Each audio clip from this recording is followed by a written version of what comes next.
Today on the Reverse Scoop podcast, join us as Nisarg Patel shares his passion and his dedication behind his journey to the top. Nisarg, thank you so much for joining me on the pod, brother. How are you doing? Yeah, thanks, Nabil. Honor and pleasure to be on your show, and hopefully it should be a lot of fun. I hope the viewers are, ready to engage and drop some thoughts into the comments that you guys would have for Nisarg. First of all, Nisarg, congrats on the World Cup selection. We're super excited for the T20 World Cup coming up. Some thoughts there, man. Some excitement going on. What's going on within the squad? What's the mood like, scene like? How are you guys preparing for the World Cup to kind of give the fans a little bit of views up front? Yeah, no, thank you very much on that. I think the vibe or the mood within the camp and obviously within the country, I think you can pretty much tell. I think everyone's excited for this. The first time US team playing in a World Championship, also first time such a big event being hosted by US. So I think everyone's excited for it and everyone's looking forward to it. We are all looking forward to it and hoping that USA definitely upsets either India, Pakistan, or some of the big names in that group. Nisarg, let's get into this interview, man. We have some questions lined up. Start off with your debut for the USA in 2017. Can you describe the journey and the challenges you faced leading up to your first international game? First of all, it's been a great honor to represent the country in something that you love doing. And many can only dream, right? Not many people get chances to represent the country. For any cricketer or an athlete, I think it's a dream come true to represent the sports in any sports for your country. Obviously, there are many challenges along the way, but I think my nature and mindset of not fearing of any failures have helped me to get where I am, to be honest. I can think of many a times in terms of challenges during my days in England where I used to wake up at 4 o'clock in the morning, get the bus, travel 2-3 hours every weekend just to play semi-professional cricket. And then, after the game, travel back again 2 to 3 hours, reach home late night, 1 o'clock, because I used to study in a different city and play cricket in a different city. And I did this for a couple of years every weekend. After that, when I moved to US from England, obviously my experiences helped. I was MVP in 2014 National Championship. It was right the year when I moved back. Second to Stephen Taylor in 2015. The challenges was I had to wait for my turn because of the eligibility and all sort of reasons. Because I think back then it was only 3 green card players allowed in the squad, and otherwise you had to be a citizen. But I think I can definitely sit back and cheer probably every moment, every opportunity I got to represent this country. The first reality check of playing international cricket was during Audi Cup, which USA had never won in 26 years. Overall, I think it's been a great journey. A lot more to come, man. Right in the future, brother. A lot bigger performances in the World Cup. So looking forward to those things, man. Let's move on to the next question. In your debut year, what were the key learnings and who were some of your mentors actually in the team? In terms of learning, I would say, there's a lot of learnings when you play cricket this level, right? Even the legends of legends are still learning the game. The first reality check, like I mentioned, was that the international cricket is a hell lot different than any other league cricket that you're playing back home or any other franchise cricket or any other cup tournament, regardless, play against quality players. I think the pressure of international cricket is different of that than the others. And to succeed this level, you have to be mentally very tough. More than so, even having skills, in my opinion, because one may have limited skill sets, but if he's mentally tough, he may have a lot of success. If you look at it, for a perfect example I could give is MS Dhoni. The man was very limited skill set, but was mentally so tough. While you may have somebody with a lot of skill sets, but if he's not mentally very tough, in my opinion, they probably won't see a lot of success. In terms of your other question, who was my mentor in the team? I think if I remember it, in my first debut series was Audi Cup. And I don't think I had any mentors in that team because at the time we had like 7 or 8 debutants.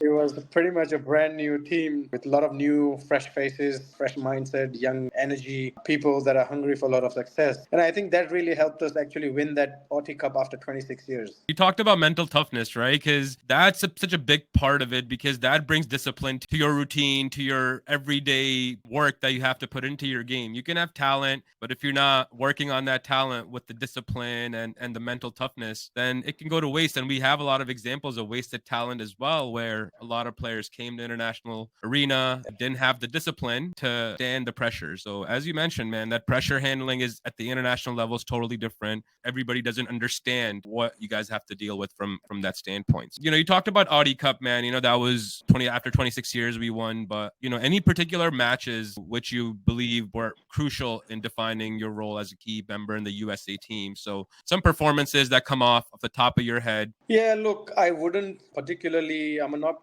a type of person who would particularly pinpoint an individual innings or individual performance or a particular performance. Like I mentioned earlier, any game you play for your country, I think it's an opportunity, right? I think when you're selected in a squad, everyone's been given a role. And I think you as a cricketer, you have to play your role more often than not.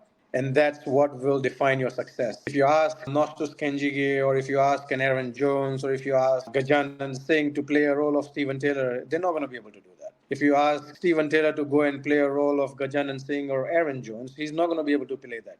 You need to look at it from a perspective where are you able to play your role more often than not? Are you able to be successful within your role more often than not? And I think in terms of defining you or an individual as a key player, in my opinion, the whole squad is as important as an individual. Even if you're not playing in an 11, people sitting outside are as much important within a team or within a squad or within a game. Same thing goes with the management. They're as important for our team's success. So I think I particularly won't pinpoint any particular performances, but I think there has been quite a few ones. I mean, especially with my role being batting at that number 7-8 and trying to bowl those middle overs. I would probably say that Dubai series, ODI series, where I had two good games against UAE and Scotland with 240s. Then straight after that in Nepal, the fastest 50 that came off against Oman, which was a top side at the time, still a top side. Like I said, I mean, there's always a few innings that will define you. A 50 may not define you a good player, but a good important innings of 30 runs, which helps the team win a crucial game in a crunch moment, may define you as a player. There's a lot of different aspects or scenarios that goes in every single game. So I think that's what the way I particularly look at it. And that is a confidence builder too, right? And sometimes Absolutely. that's what breaks through into your mental toughness that you belong. Because that's really what the thing is at the international level. You have to get that certain feeling of your belongingness. And once you can kind of break through with these performances and help the team cause, it becomes better and better, man.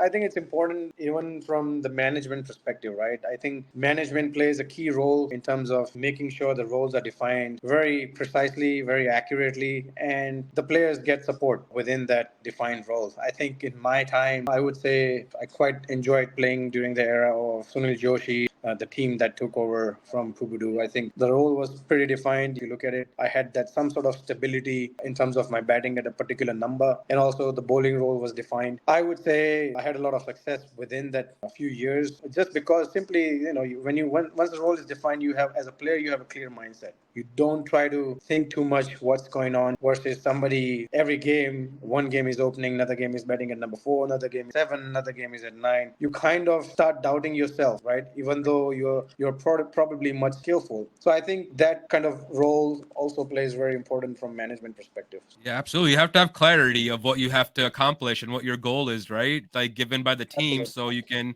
deliver on it. And, that's essentially how things are broken down at the international level by the management for every game based on strategies, who you guys are facing, what batters you guys will have to bowl to. So there's a lot goes on behind the scenes, within this, but the Absolutely. strategy in itself essentially stays to the core of what a brand is like. A little bit about that, Nisarg, Bhai. I mean, the brand of USA cricket, right? I mean, do we talk about that kind of in the dressing room? Like, hey, we want to play aggressive brand of cricket, or do we want to, kind of go as we play these teams on the day? The brand of cricket pretty much gets defined by your management, whether that's a head coach, whether that's a captain who wants his team to play in a particular way. I think it's a bit of a mixture of both, especially, being one of the associate teams, right? I mean, you may say that you want to play an aggressive brand of cricket, but at associate level of cricket, you kind of also don't get leverage of playing on solid wickets that you get to play again in countries like England, Australia, or India. So I think it's a bit of a mixture of both. Yes, you want to be positive. Yes, you want to play a positive brand of cricket, but at the same time, you also want to look at things like your opposition, the ground you're playing, the conditions you're playing. Even if you play, for example, in Houston or versus Morrisville, or now let's say we'll be playing in New York, all the grounds are different. It's not like we have kind of a home advantage in a particular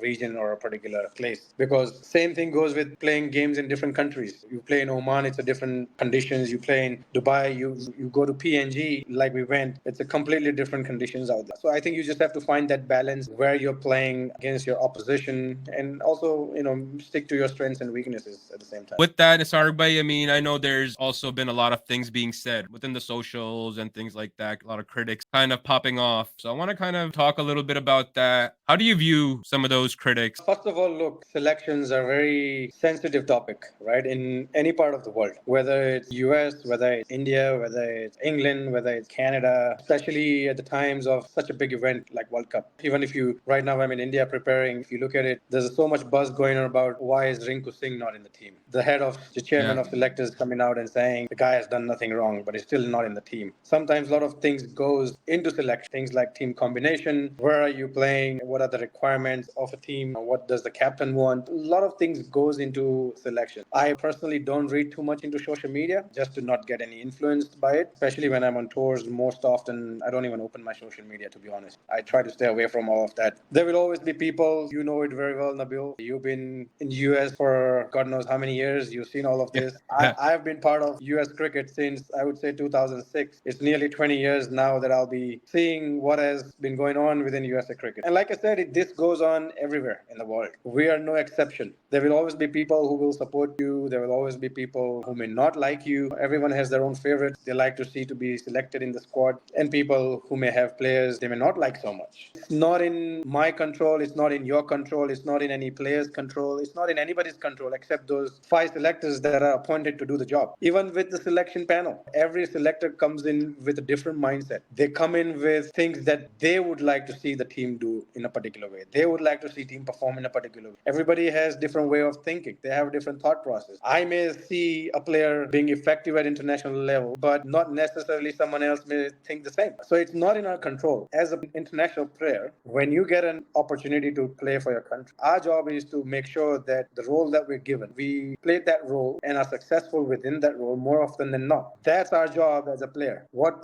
people talk about it, it's not our business. People have been speaking for the last 20 years or 18 years that I've been part of USA cricket. It's nothing new, and people will continue to talk. Today they may be talking about me. Tomorrow there'll be another player. I've seen people talk about a few other players in the past. This is nothing new. So, like I said, selection is not in anyone's control, right? From a player's perspective, I think the only thing that's in our control is every time we get an opportunity to do our best that we can. The only people that have control is the 5 selectors. They are the ones who actually has the control in terms of selection. In my opinion, every opportunity that I've got, I have to try and do well. In every opportunity that I've got, in whatever number of opportunities or whatever number of C70 international appearances that I've done for USA, the numbers are there for everybody to see. In whatever number of ODIs I've played, I am currently standing second highest wicket taker or second best bowler for USA in ODI. Now, those numbers I haven't made up. They're because of my performances. In fact, I've been probably the bowler who's bowled probably least number of overs out of all the main bowlers, and I'm still standing as a second. When it comes to spinners, I'm at the top. You look at T20 internationals, I'm sitting at the top, having highest wicket takers in whatever number of opportunities that I've got. Look at Ireland series, I've been the best spinner. Look at Zimbabwe, June 2022 qualifiers, which the person is trying to claim I was a failure. Maybe the person's forgetting I was the best bowler on that tour for USA. In fact, I was, if I'm not wrong, I was in the top 5 in that whole series. Now, let's not forget, we were playing good teams in that tournament. Zimbabwe, Netherlands, USA was there, Hong Kong, PNG was there, that was part of our World Cricket League too. I'm not sure what the person's trying to achieve here by spreading rumors or putting out lie information in social media, to be honest. And the other thing that amuses me, the same person, same people that talks about it, the people that are below me in the rankings, they think they should be automatic pick in the squad. Let me ask them a question. If you're saying a top bowler in terms of your stats is not good enough to make the squad, what makes you think that people standing below that person in the rankings are good enough? Obviously, it gives me no choice but to think that this is coming from a biased opinion. Like I said in your earlier question, there's a lot of things that goes into selection. There's a lot of things that goes behind the scenes. Sometimes, your role plays a big part in it, in your performances. Sometimes you're not expected to pick 5 wickets. You're not expected to score hundreds. But you may be given a role where, okay, your role is to contain. Your role is to bowl 10 overs, give me 40 runs, pick a couple of wickets. Sometimes your role is just bowl 10 overs, bowl tight, you don't get a wicket, that's fine. But the person bowling on the opposite end will help get wickets from the opposite end. Same thing in the batting. Everybody has different roles. So I'm not going to sit here and defend myself. I'm not going to sit here and market myself because that's not me. I don't do that. These are common sense. And selections just go with a lot of other things. It's your performance performance on the field, it's your on and off performance, your off the field attitude, it's your on the field attitude, your professionalism, how you carry yourself. There's a lot of things that goes into it. Sometimes somebody may play a vital inning where score 20 runs in 10 balls or 15 balls, and it's a match-winning contribution. For me as a captain, I've been captain for my zonal team for many years. I've been captain for my team in league for many years. One thing I tell my players is I don't look for heroic. I look for contributions. I look for 10 people giving me contributions versus one heroic. Because when you have more players contributing towards the same amount, same number of goal or same goal, you'll end up winning more games than just having a one heroics and rest 10 people failing. This is a team game. It's not one person is not going to win you many games. He may win you a game, but he's not going to win you the series or championships. The other thing I also want to add, people that have claimed about my connections into governance, claiming that I'm in the team because of my involvement within governance of USA Cricket. Let me be absolutely clear here. My role within USA Cricket is strictly related to nominating and governance committee. It has nothing to do with any selection. It has nothing to do with any selections of selection committee. I don't pick and choose any selectors. I don't pick and choose a selection committee. My job is strictly to do with elections of USA Cricket. I am strictly representing the players' side of a candidate in that committee. I've been part of that committee for the last 3 to 4 years. I was also recently a part of Constitution Review Working Group. And I can tell you, last 3 to 4 years, it was me from being involved as a player. Everybody knows US cricket is trying to get involved in Olympics and trying to achieve that certified body as an Olympic sport. One of the requirements of Olympics is a lot of involvement of players. Olympic is asking 33% of player representative, whether it be on the board, whether it be on committees. And I think you may have seen our presentation during the AGM. It was very well presented what the requirements were of the Olympic. And that's why you may have also seen that we've increased the number of directors from 10 to 12. And we've increased the player representative on the board from 2 to 4. And same thing is going to be into all the committees moving forward. If you've seen the recent media announcement by USA Cricket about the committees, you've seen people like Nostus Kinjige being involved now. You've seen people like Saurabh Netrawalkar being involved now. Myself into nominating and governance committee. You'll see a lot more players being involved into committees. So are you now coming and telling me that because those players are now involved in committees, they're getting selected in the national team because they're part of the committees? No, it's not that. End of the day, it's your performances, your stats, your attitude, all those things gets you selected in the national team. All those rumors that, oh, this person became the chairman, Nisarg Patel was selected. This person became the director of the board, Nisarg Patel was selected. Absolutely not. Go and check the timing. I'm not lying. Person has claimed that whoever during the change from Pubudu era to a new coaching era, new coaches came in and I came into the team. Let me remind you, there was a 3-week camp in LA when the new coaches came. People can go and check in that selection camp who was one of the better performers. Now, did I go and tell the selectors pick me in the team? No, my job was to simply go out there and when I got an opportunity to perform. And that's what I did. Now, if the selectors picked me because they thought I was the right fit in their team and their plan, it's not my fault that, oh, I was into USA cricket governance and I got picked. It's all rumors and lies that have been spread, to be honest. Yeah. No, thank you for clarifying that, Nisarg Bhai, and I hope the viewers get a better understanding directly from Nisarg about some of those allegations. And off the field, Nisarg put in a lot of effort within this governance committee, as the Olympics, as he mentioned, and the player representation base that's been growing. So that's essentially what we need within the USA cricket setup to improve our game. That's what Nisarg's been a crucial part. The mandate from Olympics is absolutely clear. This is a sports organization. Within any sports that are part of Olympics, they want to see more athlete representation, because if there's no athletes, there's no sports organization, right? And that's a clear mandate, and that's why you'll see a lot more players being involved, and rightly so, I believe, in my opinion. And plus, it also seems like, Nisarg Bhai, there's 15 players in that squad, right? So it appears to be just a single out. It could have been like other players that don't have the stats to make that 15 squad, but they may be there. But, why single out you is kind of the thing, because it shouldn't be like that. We're at a World Cup stage. We should be backing the squad that's been selected to go out there and do the job for USA cricket, right? If these guys are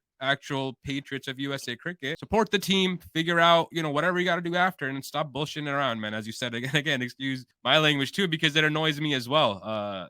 With all these things and our teams about to go face these World Cup teams, Pakistan, India, and we're already trying to down our players, right? So I don't like No, this and mindset or the like I negativity. said, and Nabil, like I said, people have their opinion, right? Everybody likes a player, everybody dislikes a player. It's absolutely fine. Everybody has their own opinion. Yeah. But the problem here is speak the facts. Don't just blindly go out there and spread the rumors about it, because you're going to see a lot more Nisarg Patels now being involved in USA cricket. Like I said, a lot more players being involved. And if you start picking out players just like this, tomorrow you're creating fear into players' mind of being involved into USA cricket from players' representation. People, tomorrow you may have 5 people sitting at home and thinking, shit, if I get involved into USA cricket, if I get myself involved into any committees, people will start talking bad about me tomorrow. I don't want to be part of that. And the other thing, Nabil, I also want to clarify, the person who has written all of this has also claimed that I'm a friend of the cap. Now, let me tell you that I don't pinpoint my friendship. I have a lot of friends. I play cricket with 16 other people in that squad. I play cricket outside people, that squad.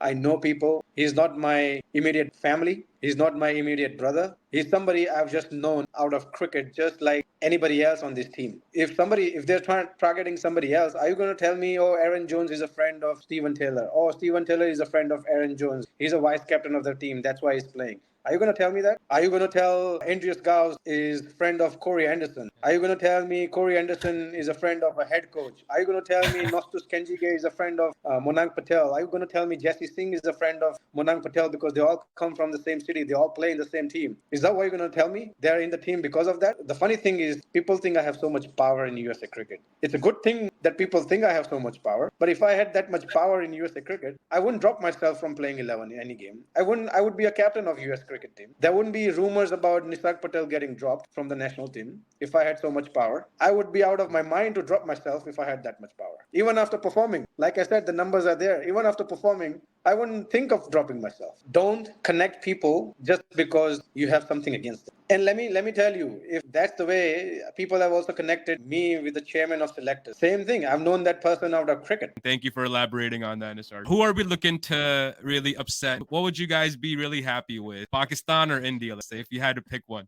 I'd say we'll take both of them, but that would be a dream come true. But I would say any one of them will take it. Nice, man. I mean, I really, really want to see an upset, man. Apart from like playing, are there some initiatives to promote like youth cricket in the USA that you see from like the governance committee or from your role within the board that we're doing to increase the inclusivity and the youth level engagement and the grassroots level kind of a cricket? What's kind of the plan from the USA cricket standpoint? Look, first of all, I'm not involved into board matters and what decisions does the board take. Like I said, I'm strictly in one of the committees. That's it. And I strictly stick to the task that the committee is supposed to do. But from a player perspective, and somebody who's played cricket within this country for past many years, now the minor league and with now the major league in the horizon, I would like to see mandatory spot in playing 11 into major league for under 19s or under 21. I think that is absolutely key in order to strengthen our core of a young under 19s team, if you ask my opinion. I've said this before to somebody. Yes, you learn being around the squad. Yes, you learn from better coaches. But end of the day, you learn nothing like it when you're out there playing the game. Yeah, absolutely. We need to increase the farm system and the growth of that system, right? I mean, we look at baseball, we look at so many other sports here in America, and we got to make cricket our own within that sense. And that's how I see it because I've been a baseball fan, NFL fan, basketball fan. So I follow American sports and I see the farm system that kind of comes through, right? From baseball, for example, since it's the closest sport, baseball was derived from cricket, right? First international game of cricket was played here in the US versus USA and Canada. People are not aware of these facts, right? But baseball essentially has a crazy farm system where the MLB itself controls this minor league system, right? So the major league and the minor league we're working with is mostly private. Obviously, it's mostly a business related thing. And I don't think their interests would be aligned a lot more with USA Cricket. So is there capacity for USA Cricket to launch its own league if they can pull off even their own type of a league in the US that USA Cricket controls? You think there's some type of capacity there, or is that a long shot right now? I think it's a long shot. I mean, it's not saying it's not possible. I think think financially they have to be strong. They'll probably need support of a lot of other sponsors, of a lot of community members to pull off such a big tournament like that. But I think if USA Cricket was to do that, I think they should probably focus more on starting on a smaller scale versus just going all guns blazing. I think even if they create their own tournament, which is owned by them, and just create a revenue or generate revenue. But again, it's a long shot. I mean, a lot of thought process, a lot of thinking will have to go behind that if they were to pull off something like that. I would say the But market is hot right now, man. So if you want to get investors on board, yeah. would be a good time for USA Cricket to talk to these sponsors, pop off a league, and see how it does in the next couple of years. This is the Rapid Fire Round with Nisarg Patel on the Reverse Scoop podcast. 3, 2, 1. Let's go, Nisarg. Bhai, tea or coffee? Coffee any day. Favorite cricket ground in the world? Lords. The last movie you watched? The Great Indian Laughter Kapil Sharma show. Who was your cricketing idol growing up? Ganguly. Night in or night out? Night in. Best innings you've ever played? International level against Oman, that fastest 50. Toughest batsman you've ever bowled to? I think I've always found that X factor in Cheyenne. Favorite music genre? I'm not a big music person. One thing you can't live without on tour? One thing I never leave for the tour is my God. I have a little statue, Your go-to meal after a match? bit of dal and biryani. If not cricketer, what would you be? I'll be probably working in medical research as I am doing right now. Best advice you've ever received? Every run you score or every wicket you take in international cricket is like $1 that you've earned. Make sure you value that, otherwise your bank balance will drop. Awesome, man. And that was a rapid fire round with Nisarg Patel. And as we wrap things up, the last thing I want to ask you, Nisarg Bhai, is the legacy that you aim to leave, man, with American cricket. What do you want to tell your fans? Upcoming World Cup. So any last message, man, and that you want to tell the viewers about your legacy or the T20 World Cup coming up? No, I think we're all excited. Hope you guys are excited as well for the upcoming World Championship. And the only message I'll send is keep supporting whoever it may be. Spread love, not hate. Be a family. And let's get USA Cricket to, get together, be a family, get behind our team and support our USA Cricket team for them to, get into the next round of the Cricket World Cup. It's a big opportunity. And Nisarg Bhai, good luck to you on the World Cup, man. Thank you so much for joining me and having this wonderful open conversation. Yeah, we'll do it again next time. Nabil Khan and Nisarg Patel from the Reverse Scoop podcast signing off. Have a great day, everybody. Thanks, Nabil. Thanks for this opportunity.